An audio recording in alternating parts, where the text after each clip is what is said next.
Hello, and welcome back to another evening in the arena. It's me, it's CGB, coming to you after another long day of watch parties, doing a late night recording session to make sure that you get your daily video, even as I'm streaming several hours a day on the Twitch. So yeah, man, I don't know how the Twitch streamers do it, because if I do a YouTube video and then like a 6 or 7 hour stream talking the whole time on these watch parties, I'm just dead. Like, I've got no voice, I've got no energy. It's very impressive. I guess it's a young one's game. I'm just a aging boomer in Twitch years. But this old dog's got a few tricks left in him. So tonight's video, we're going to be trying to keep it quiet and cool to be nice to my voice. We're going to be making this video so I can finish the watch party. At the time that I'm recording this, day 2 of Worlds has wrapped up. There's a top 4 playoff tomorrow. At the time I'm recording this, and watch out, spoiler alert, if you plan to go watch all of Worlds as a rewatch from the beginning, and you don't want a spoiler, especially like the day after it's all happened, you got 3 seconds. 2, 1. Paulo Vitor Dama de Rosa, who has been one of the best players of all time and a wonderful world champion, the art for elite spellbinder, he's been eliminated from the tournament. He came up short of the top 4 in, kind of painful fashion. And Sam Pardee, his teammate, who was running the same deck he did, also came up short in a nail-biting playoff battle. Their deck was mono green. So today's video, we're going to play the mono green deck that Paulo Vitor Dama de Rosa and Sam Pardee played at the Magic the Gathering World Championships, where he attempted to defend his title. And while he came up short, I'd like this to be more of a celebration and tribute to one of the best to ever do it, Hall of Famer, friend of the channel, who was gracious and kind enough to do a video with me, and basically somebody I've always enjoyed watching, somebody I've admired from afar for a long time, who I never thought I'd actually get to talk to. And I'm very grateful that he took the time to be a member of the channel, and he will always be, I think, probably one of my favorite, if not my most favorite world champions of all time. He had a really long reign. He won quite a while back. I think it was like very early in 2019. Since then, the world has been turned upside down in so many ways, and the pro Magic scene itself has been turned upside down. But through it all, he's been an ambassador for the game, and he has represented it, in my opinion, very, very well. And this is the green deck that he played to try to defend his title. He said it was the first time he'd ever registered mono green for a tournament in all of his years, in a major tournament. And you can see why, because mono green has all the power at every spot on the curve. One Snakeskin Veil is excellent in an open decklist best of 3 tournament, because the opponent is going to have to respect it even in game 1, and it's very difficult to play around. And you get a little equity that way. Plus, you can sideboard it out for the matchups where it might not be good. 4 Blizzard Brawls, no surprise. Best removal spell in the game. 3 Inscriptions of Abundance. This surprised me a lot. This card and its kicker ability scale well into the mid and late game. But a big reason that Sculptor of Winter is here instead of Lotus Cobra is because you can use it at instant speed, and you can play it very well with Inscription of Abundance to hit that kicker, or just use this to save a creature from a burn spell or something like that. Sculptor of Winter is also snow permanent, so even if you have to play a Tangleflora Hedron as a land or miss a land drop, Blizzard Brawl might actually still make that indestructible thing happen. And it's kind of interesting, as this is the first time I've played Sculptor of Winter, so technically new deck on the channel. Don't give me any crap. 4 Ranger class and 4 Werewolf Pack Leader aren't too surprising. 2 Tangleflora Hedron to go with 4 Kazandu Mammoth to go with 23 lands. Yeah, that's 29 potential land drops in your aggro deck. And you guys think I play a lot of land. Where do you think I learn it from? I learn it from the best. 1 Primal Adversary. This kind of mid-range aggro card, late game mana sink, can help close a game. My version of mono green that I played early in the format had Briarbridge Tracker and was very value focused. This version acknowledges that if you wait till turn 8 to win the game, your opponent might take all the turns with Galvanic Iteration and All Runs Epiphany. So we can't be all value, we gotta have some aggro in there too. 4 Old Growth Trolls is amazing, of course, 4 Chariots, and a surprising 2 Ren and 7s. But having a 5-drop isn't always necessary to win the game when you're as powerful as Mono Green. 4 Faceless Havens and 19 Forests, all the Snowlands, none of the Lair of the Hydra, which is an interesting call, but something that I'm sure they came to with good reason. There is a sideboard if you want to play some best of 3. The Mirror, the Tajuru Blight Blade is a pretty weird but good card. Devouring Tendrils, there's just some draft action over here in this sideboard. You'd love to see it. Snakeskin Veil against control, a Hunt Master to go bigger, the 4th Inscription of Abundance, 2 Outland Liberators, a card I had in my green main deck and I do think is very good. The one of Choose Your Weapon. Surprise, mofo. Double target creature's power and toughness. Welcome to Embercleave at home. 3 Froggy Poggies. Forget Unnatural Growth. We're just going to try to haste them to death with the Froghemoth. And of course, another Wrenn and 7 for the matchups where this card might be very good. So, if you want to play best of 3, this is a sideboard for you. We're going to hit Mythic Ladder tonight. See if we can get up to Mythic, actually. Still in Diamond. Been taking it easy this season. Thank you all for sticking with me. I used to think maybe one of the only reasons you watch me is because I busted my butt to be in Mythic all the time, made the title a little more clickable.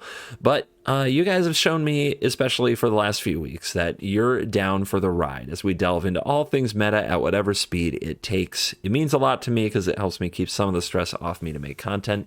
And don't worry, it doesn't mean I have lost the fire. But every now and then I do an experiment to see where your head's at. And thank you, everybody. Your support for all the videos, all the watch time you give me does not go unnoticed or unappreciated. On that note, consider liking and subscribing. It's a really simple button to click. Now let's dive in. Let the nonsense begin, and we'll be sporting the Brazilian flag sleeves for Paulo Vitor Dama de Rosa. All right, first opponent. Let's do Paulo proud. I'm really tired. It is after 1 in the morning for me, and I do have to get up tomorrow and stream some more, but I'm far from finished. That's a keep. Here's a Mammoth.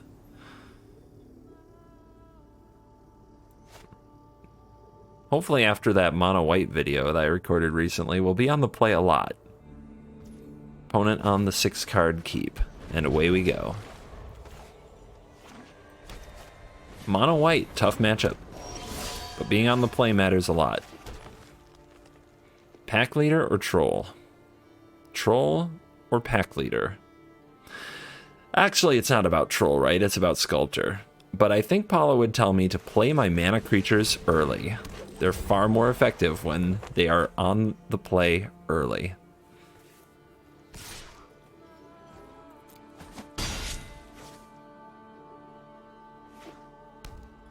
Faceless Haven on 2 might indicate mana issues. Leonin Light Scribe. Looks good. All right, we get to get rid of the Light Scribe right away. And I think that might be very important. The other play we could make is double Pack Leader. Double Pack Leader is pretty enticing. If the opponent gets too aggressive here, we blow them out with a Blizzard Brawl next turn. I like this.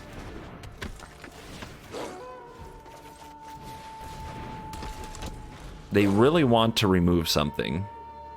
If they fail to, we put on a ton of pressure and we draw. Alright, they do have another snow-covered plains. No land drop missed easy mode. Monka.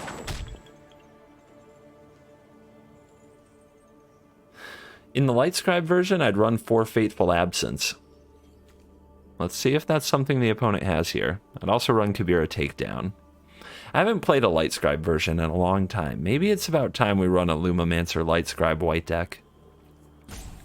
I imagine it could have some potential. Pretty surprised by the Usher of the Fallen, though. Monk makes sense to me because a lot of double spelling. Usher, I'm not sure. Ah, Homestead Courage. Yeah, they're going to try to be really aggressive here. It's going to make this Blizzard Brawl really good.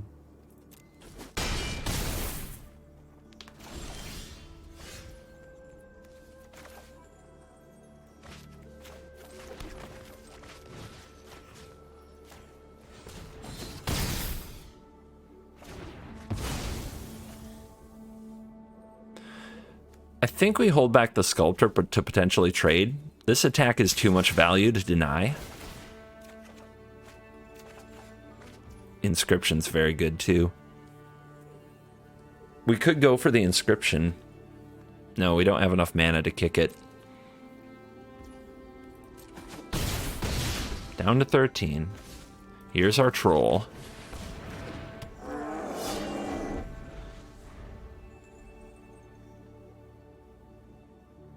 Tall order for the opponent to win the game this turn. I don't think it's going to happen. Here's a Light Scribe return, though.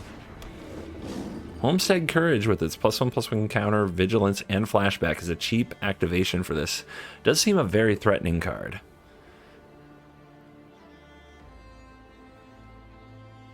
They can make this monk big.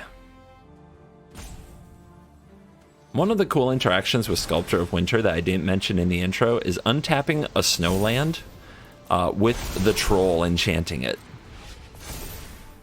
It might be a good reason to trade the troll here. Wow.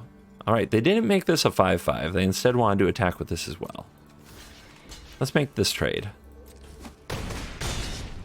We're going to outvalue them with the attacking pack leaders, and they're a good clock anyway.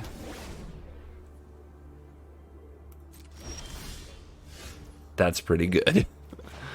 That's pretty good.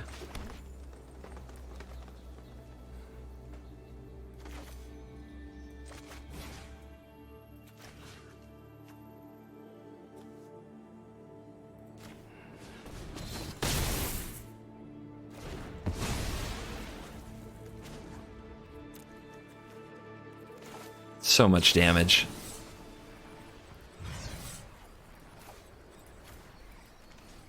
Put 2 counters on, let's call it this creature. Let's target ourselves for the life. This is the creature we control. It's indestructible. That's the creature we don't control. So much. So much pain. Oh. So much pain. On the play, Winter, Sculptors, and a Mammoth. I'm trying to decide if I want to play a Mammoth first, as we might quickly run out of threats if we draw too many lands.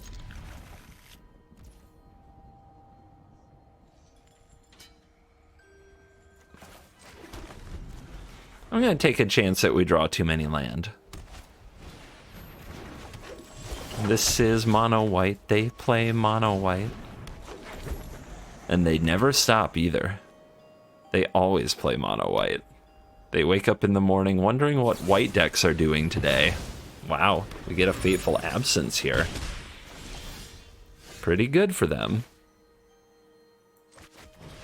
I'm taking no risk. We're going to play this tapped to make sure we have enough green to play the Mammoth in the future. We're also trying to set up a kicked Inscription of Abundance.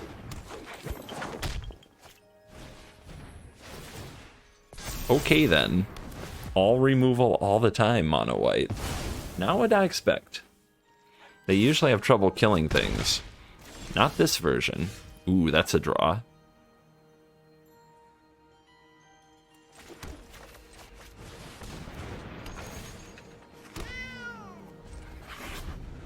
Alright, we're going to try to grind them out. If they're going to give us clues for our mana creatures, we're going to try to drag them into deep water. Make them play a long game. So elite. We gotta take the Inscription, right? Even then, it makes their combat miserable. Sculptor? That's an option. Opponent? How does this still happen?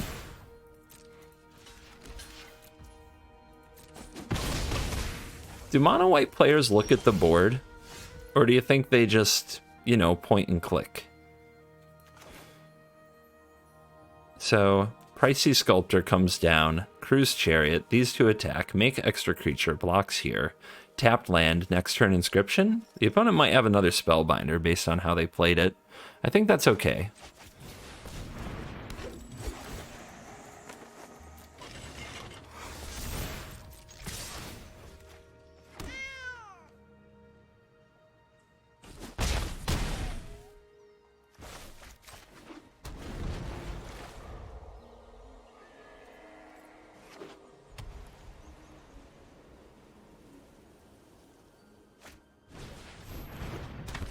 Pirate in the house.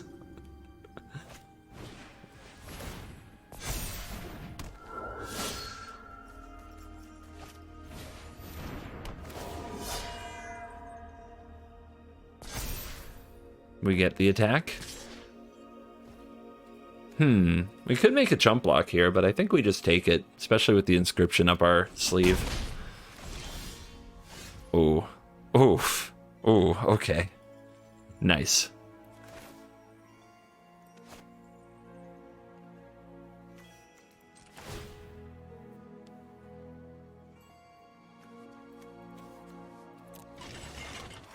Little by little.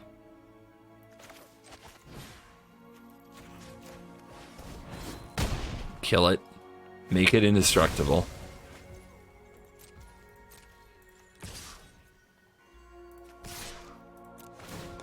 I'm just going to be a little more aggressive than I even have to be here. But Inscription just shuts them down so good.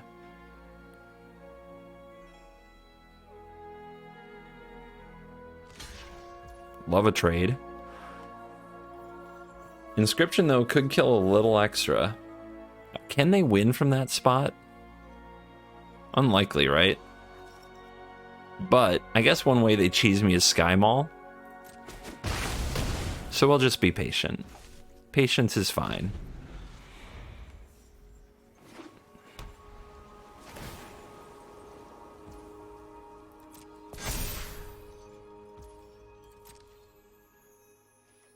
No attacks.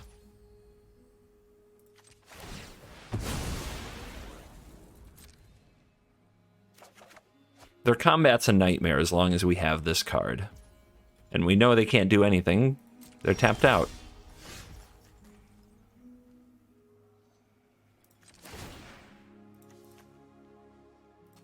We get to run the same play as last turn. That's so mean. How about again? You like again?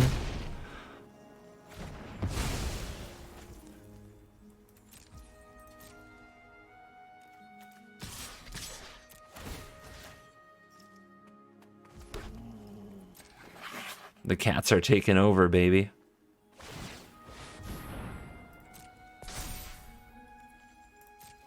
Where do you want to put that?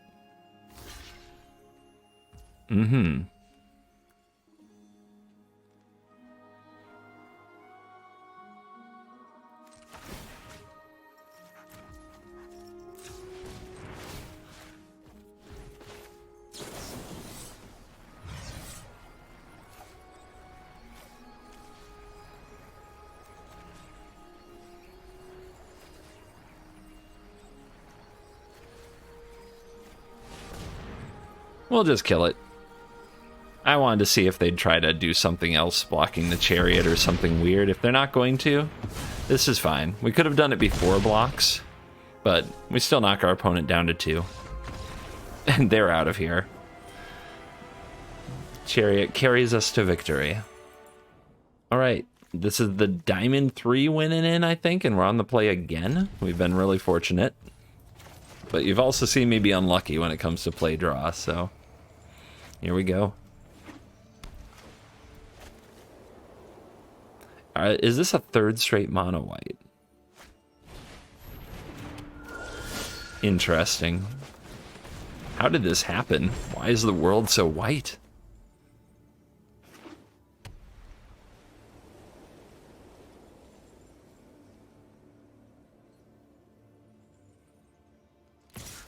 No blocks. We'll try to keep our mana creature so we can get straight to Chariot Town. Weird post-combat Luminarch Aspirant. I guess they think my Sculptor would have traded? It wouldn't have. A lot of land going on, though. I'm getting nervous. Will it be a Skyclave Apparition for the Chariot? No. Second Aspirant. And a Code Spell Cleric. Yep. All the white cards doing all the white things as normal. As planned.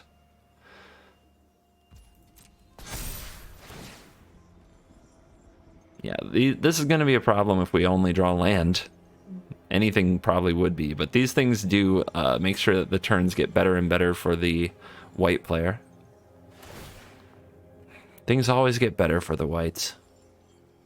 It's a South Park joke if you haven't seen the episode. Those of you who get it, get it.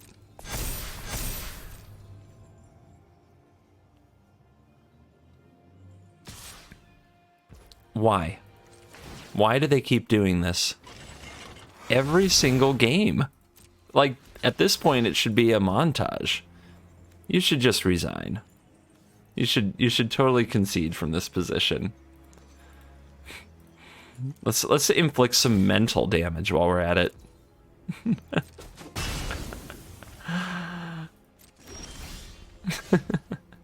3 straight lands off the top. Should I be worried? So if we attack with the Chariot, they can trade with the Code Spell Cleric.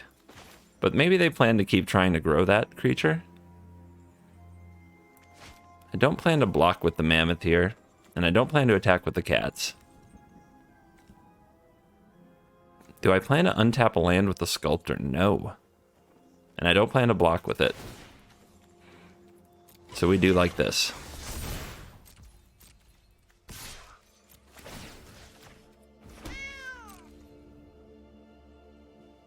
Well, we got the trade. Dude. You coward.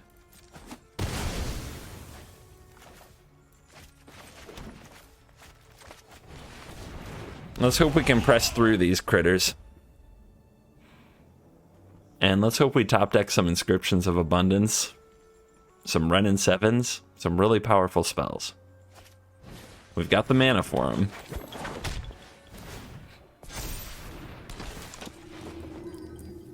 Freaking hate mono white so much.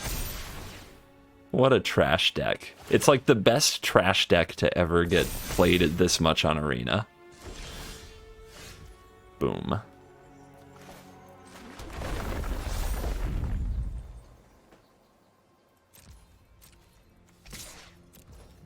Get a Mammoth. Opponent takes it.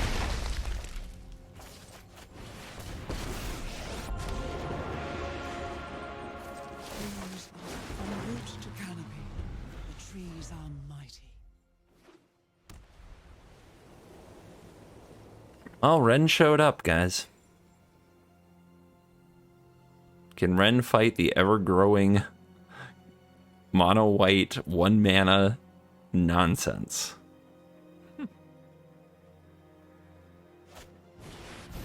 Brutal Cathar earns its name?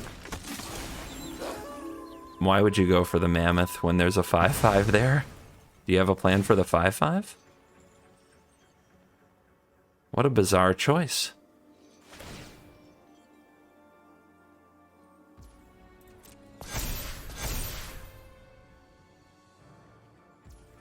No attacks. If we snuck out the lands, this could be a 7/7, but I don't think that's that important. Let's try to get to where we can make another Tree Folk. Good deal. Good deal.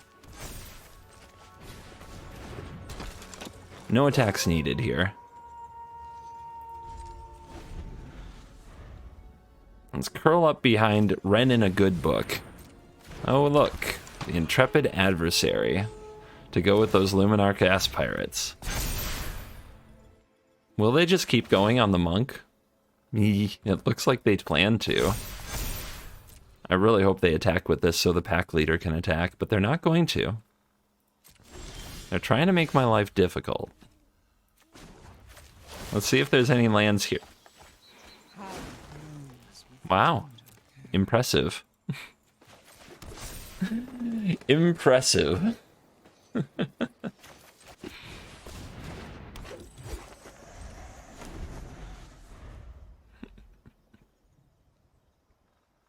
Most impressive. Nice draw. What's the target? Pack leader's a good choice. They can't hit the big tokens, though, with that card.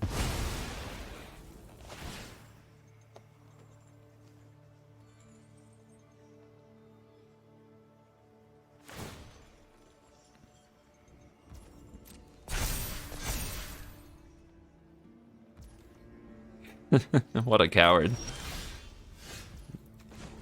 Ranger class would have gone a long way, huh? They prepare for war. This is going to be a problem. If the opponent double spells here to flip that back, they get to start picking off my tree folk.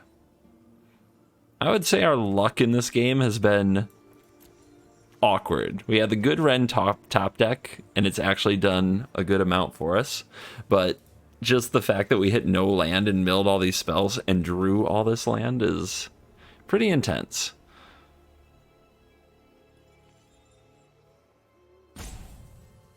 Opponents busted the rope out. Man, mono white really is the new mono red. Even when it was terrible in best of 3, everybody spammed the hell out of in best of 1. And that's basically what's still happening. A streamer was looking at some stats on stream from untapped.gg, and in Mythic, mono white was doing like 5 or 6% worse than it was in other spots on the ladder. Just showing that like mono white farms bad players and then gets to Mythic and doesn't do anything. Look at these top decks. This is absolutely insane. I'm just gonna mill myself. All right, we got a 9/9 now. Do we send it in? Trade it with this monk?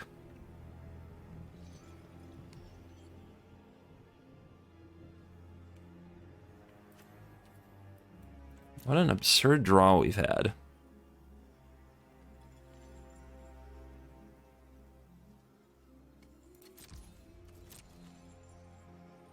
Four, 3, 4, 3. Yeah. I offer you a 9/9 for your 1-drop. It's definitely an advantage blocker. It takes it? Okay. Okay. What a coward. Elite. Alright, do you have the double spell to flip with the brute? You don't. They might want to save for that. Just saying. Alright, they're going back over here. All we gotta do is draw a brawl. If we actually draw one of our fight effects, they are really in trouble. Oh, counter over here. Okay. They know I have another land. This will be a 10/10. Are you going to be aggressive?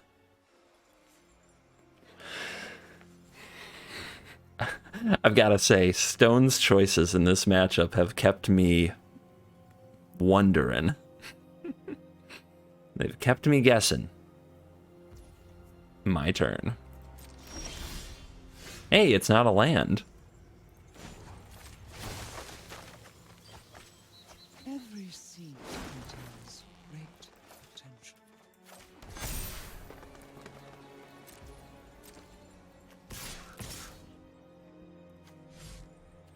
There's still this flying creature, and these have reach. Is it time to trade? Ooh, we get a trade? We don't get a trade? We might get a trade? We get a chump? Okay. I'll take it.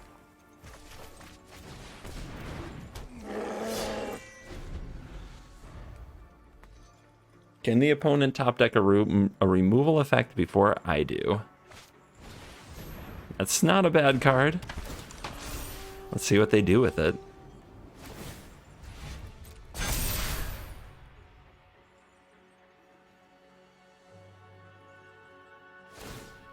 Uh-huh.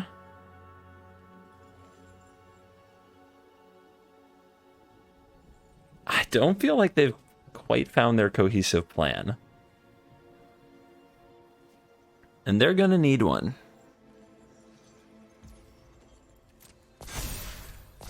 You keep building up this brute. This brute isn't gonna save you. Oh no. No. No. Don't do it. Don't do it. Close call. They already threw away a creature to a chariot earlier. There's a lot of silly they can come up with. They haven't passed yet though.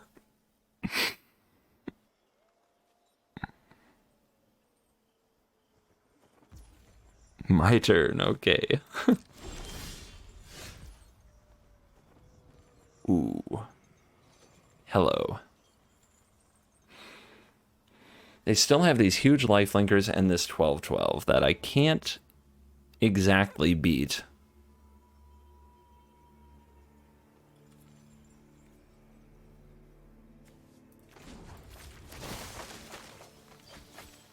Power grows. Hey, I didn't mill any fight effects that time. It's 2 mana per.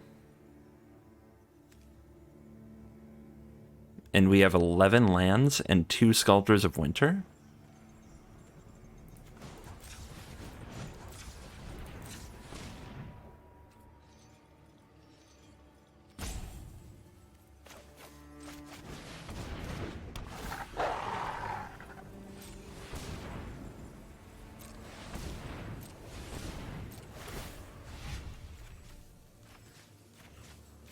Say hello to my new friends.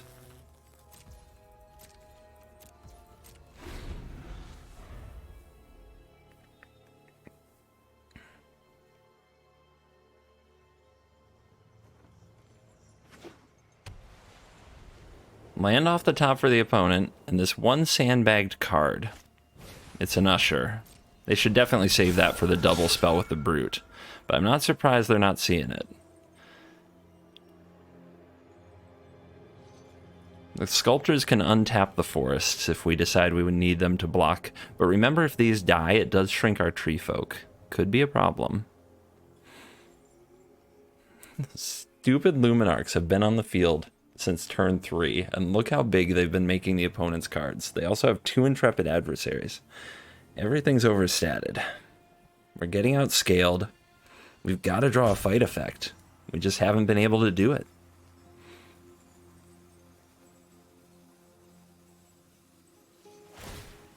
Come on, just let me get rid of this one stupid monk. They go to the Spellbinder, they go to the 1/13/13 monk, and it still won't attack. Come on, deck. Come on, deck.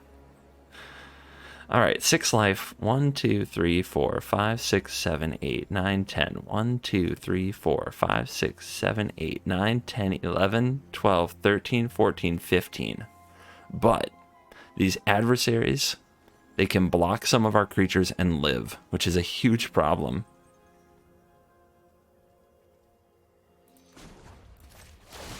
En route to Canopy. So what can I do? Is our mighty.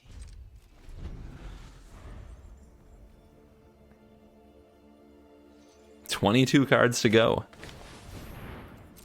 Another Luminarch Aspirant. What can I do?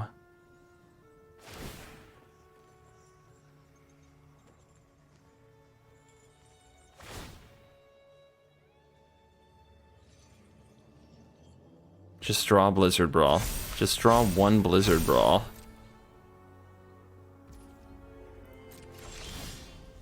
Chariot. It's a card.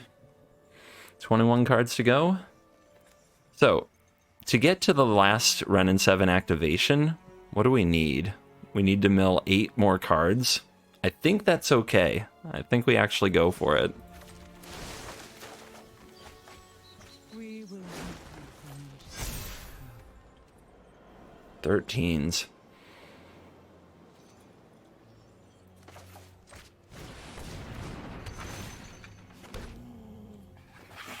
Ren might be able to 0 next turn. If the opponent doesn't put enough counters on this monk, a 0 will make these big enough to go over the top.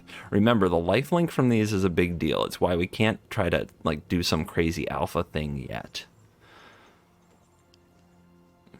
It also means our chariot attacking is very risky if we can't get a +1/+1 counter on it somehow, or make it indestructible. Yep, counter, counter, and counter. Okay. Off the top.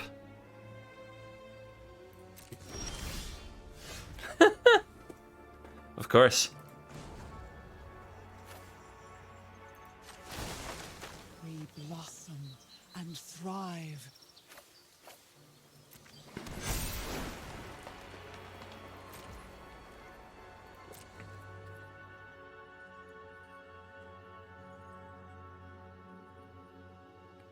We're mathing. Show them what's up, tree folk. Let's go.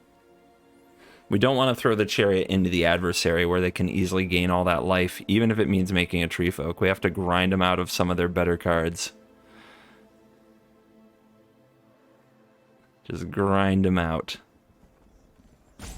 They really don't want to trade this monk, because if they do, then they have to get something else big enough to combat these tree folk, and our second Ren in 7 will come down and make another tree folk.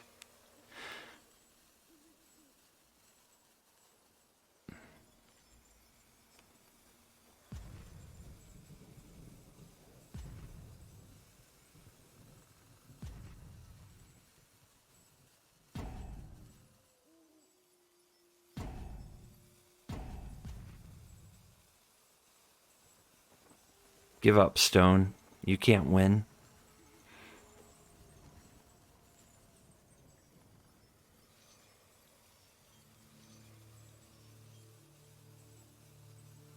You can't stop me.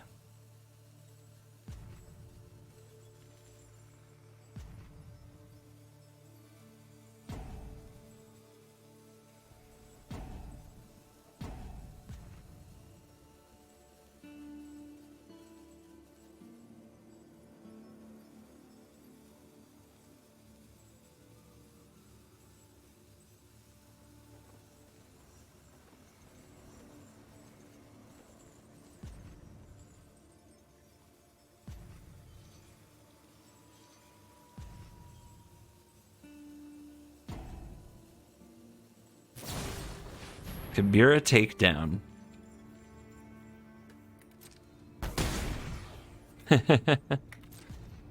So the brute can kill that with first strike. But the opponent's not making that play.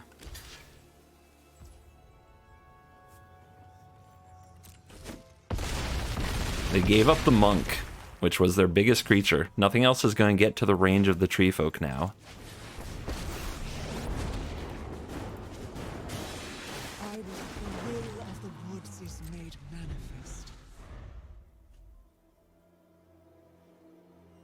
And we got their takedown. I don't think they know how their brute works. If they had ever used their takedown or held like back a creature for a turn and double spelled, their brute could have been killing tree folk.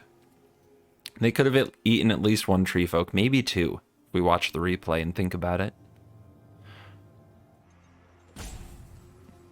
Now, come on, how many fight spells are left? 1, 2, 3 brawls. 1, 2 inscriptions. There's only 3 inscriptions. There's only 1 brawl left in 16 cards.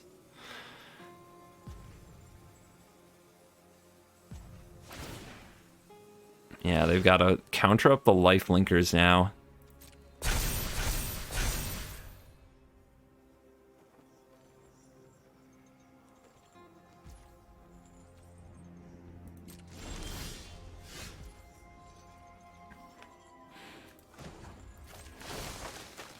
That fourth Faceless Haven's down there somewhere. Let's go find it. Okay, fourth Brawl is still there. 16-16. So, if we throw in the Chariot, they gain 9 life and go up to 15, but they still have to double chump this. It also means that the adversary has already blocked something. So we can actually try to attack with everything with 4 toughness or more so that this would have to trade. Which means we can attack with Havens. Wow. We can attack with Havens.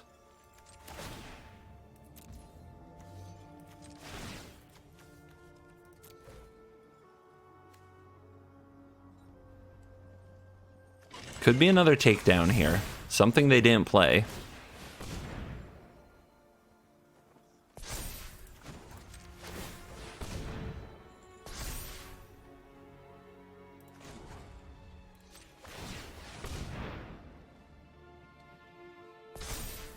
Right, if they block with both, they gain 15 plus 6 is 21. 1, 2, 3, 4, 1, 2, 3, 4, 5, 6, 7, 8. 1, 2, 3, 4, 5, 6, 7, 8. Then they take 1, 2, 3, 4, 5, 6, 7, 8, 9, 10, 11, 12, 13, 14, 15, 16, 17, 18, 19, 20. My math says they go to 1. Let's try that again. 1, 2, 3, 4, 5, 6, 7, 8, and they're at 21. They block here. 1, 2, because they can first strike it. 3, 4, 5, 6, 7, 8. They take 1, 2, 3, 4, 5, 6, 7, 8, 9, 10, 11, 12, 11, 10, 13, 16. Hold on. 13. Think about it. 13, 16, 19, 22. YOLO.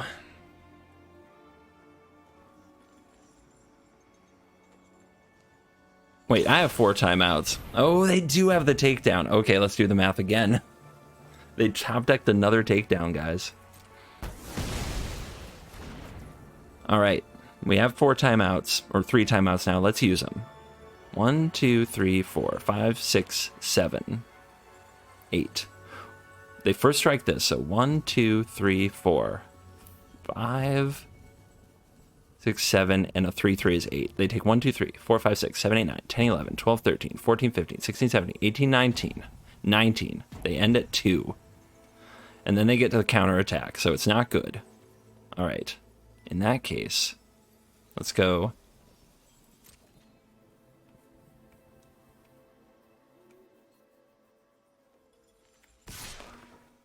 Just you. Just you? Because now our opponent gets like this free block with an adversary that gives that back so much life, and they get this free attack. Things get better for us. They still can't outscale these next turn. We can wait till we have another tree folk. In the meantime, they just have to keep chumping away on these. It's not good for them. We can be patient. Very lucky that they drew that takedown. They've drawn a good amount of removal, and we've drawn literally 0. And we're still in this game. I want this last Ren tree folk before I leave myself open to this Spellbinder. We need to dodge them drawing a way to remove it. If they draw another Brutal Cathar, it's going to really suck. Have we played a spell this turn? We have not. So we can play this Sculptor. If I had played the Sculptor pre-combat to charge up the Chariot, it's possible we could have attacked for lethal, and I missed it because of that. Let me just put it this way. I already wasted enough of your time on math. Just be glad I didn't do more. We get a double block with an adversary. Wow.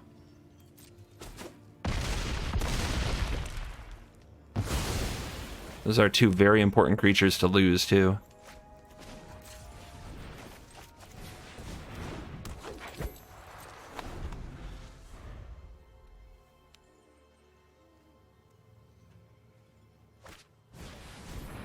Another one, huh? Another one?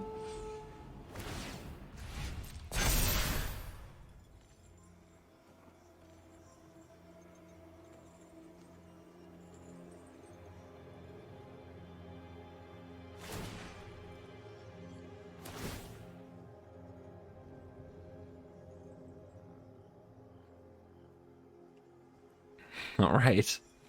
Effectively at what? 12, 13 plus effectively at 28.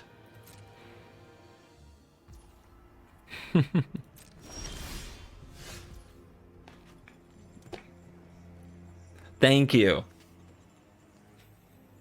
Thank you very much. Now, how do we best use it? I think we best use it on the Trampler. And we take out their adversary so it doesn't block. Or we could take out their 10/10 first striker so that most of their blocks are bad.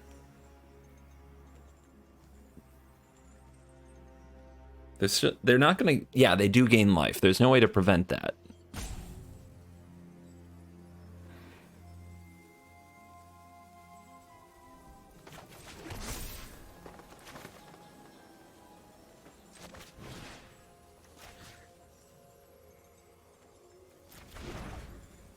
Ward, pay 3 life.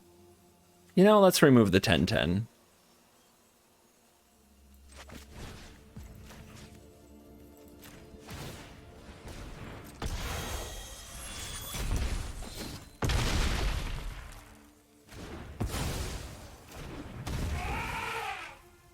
It's time to put it to him.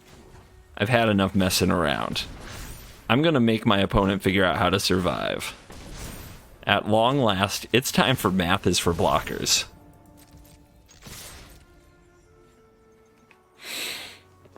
If last time was close, this time should get there.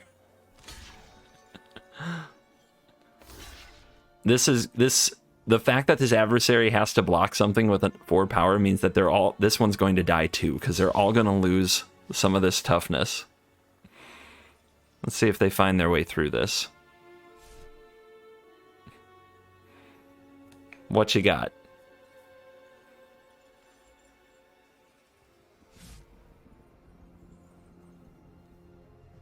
They only have 1 timeout. They used a lot of them on a previous combat. Oh, look at that. Look at that.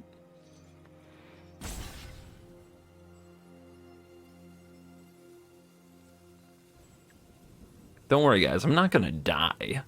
Right? They've got to block the 18 power creature. Oh my gosh. They're making the greediest blocks. They're trying to make all the greedy blocks. They didn't block the 18 power creature. All right, let's see how they did on the math test.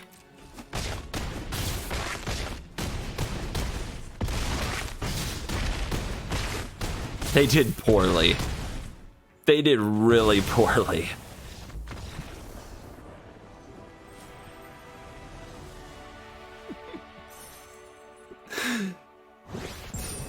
Yeah, Diamond 2, baby. And we are back for a very special post-game wrap where we get to show you these beautiful stats. 100% win rate. Lock it in. Paulo broke it. Doing the pride of Brazil and the Hall of Famer proud. 100% of our games, mono white. Mono white, mono white, mono white. Normally, I'd keep recording. I always try to get a good variety of matches. Believe it or not, I delete a lot of the games where my opponents don't particularly play very well. I can't do that tonight.